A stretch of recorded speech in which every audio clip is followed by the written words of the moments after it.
Hello everyone, welcome to competition Career Point. आज हम लोग स्कंद गुप्त नाटक का सारांश देखेंगे जो जयशंकर प्रसाद द्वारा रचित है। इसमें देखिए कुल 5 अंक हैं। स्कंद गुप्त नाटक में कुल 5 अंक हैं, तो पांचों अंक के बारे में जानेंगे कि किस अंक में क्या बताया गया है। सबसे पहले देखेंगे हम लोग क्या देखेंगे, प्रथम अंक देखेंगे, यानी पहला अंक देखेंगे।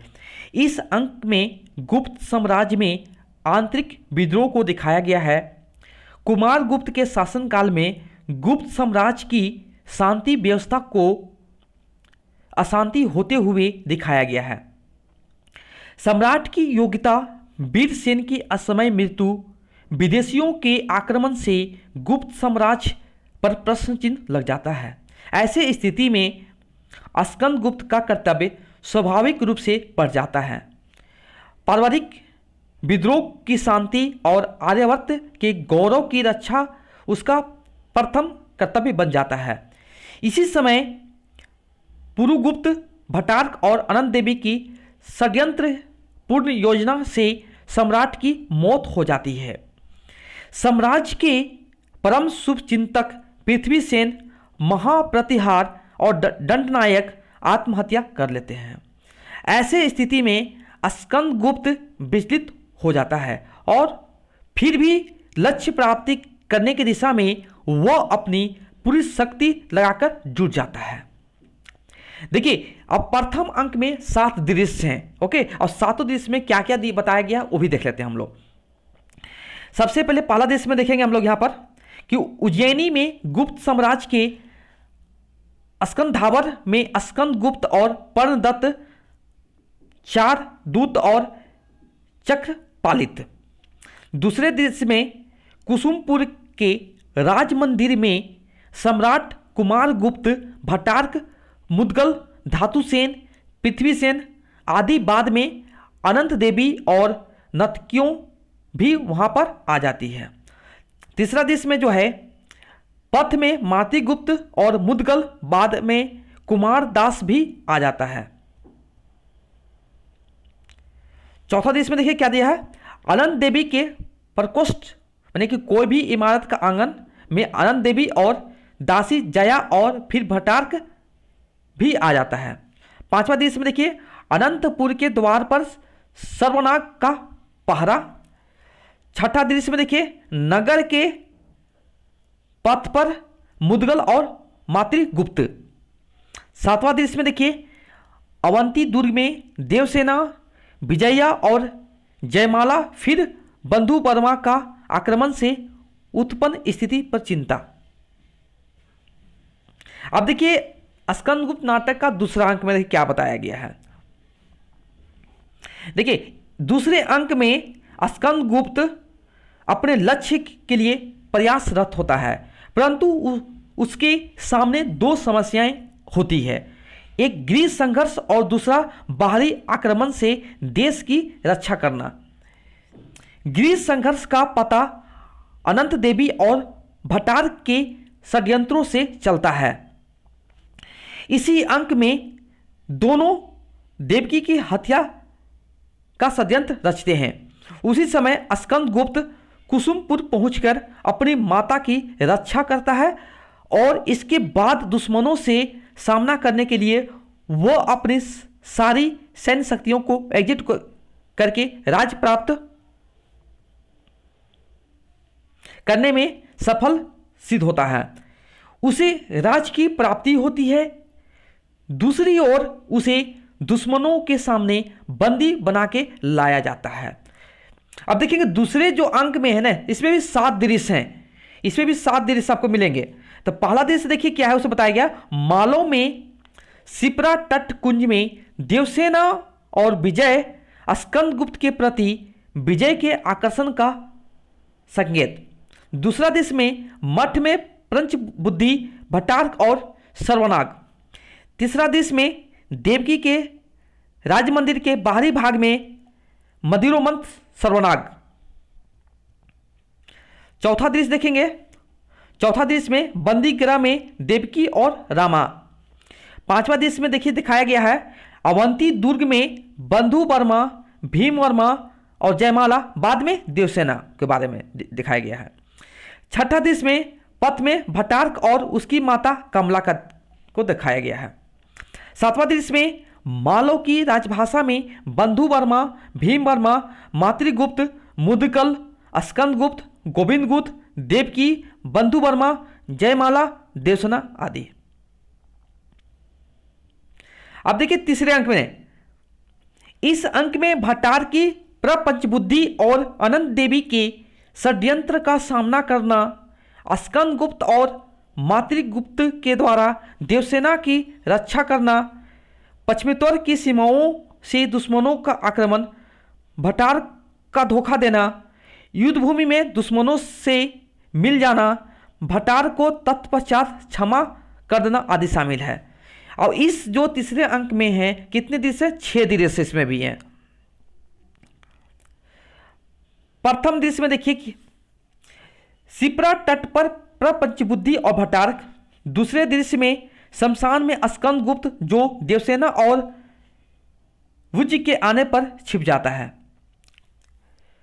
तीसरा दृश्य मगध में अनंत देवी और पुरुगुप्त, विजय और भट्टार्क। चौथा दृश्य उपवन में जयमाला और देवसेना और कुछ सखियां। पांचवा दृश्य में देखिए गंधार घाटी के रण क्षेत्र में बंधु वर्मा द्वारा सैनिकों का उद्बोधन। छठा दृश्य में देखिए दुर्ग के सामने कुंभकर्ण क्षेत्र, चक्रपालित और स्कंद, फिर भट्टार्क। चौथा अंक देखिए, इस अंक में विपरीत परिस्थितियों और षड्यंत्रों में अकेला ही जूझता हुआ दिखाया गया है।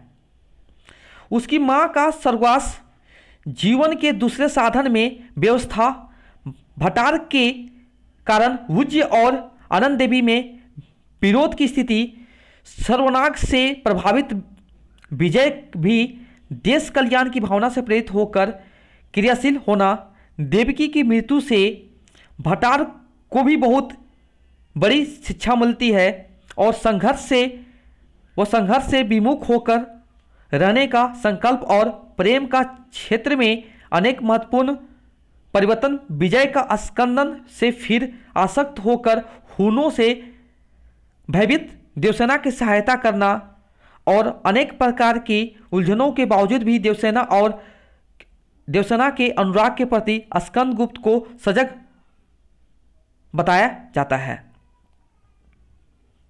अब देखिए इसमें भी 7 दृश्य हैं, 7 दृश्य इसमें भी है। पहले दृश्य में देखिए प्रकोष्ठ में विजया और अनंत देवी, दूसरा दृश्य में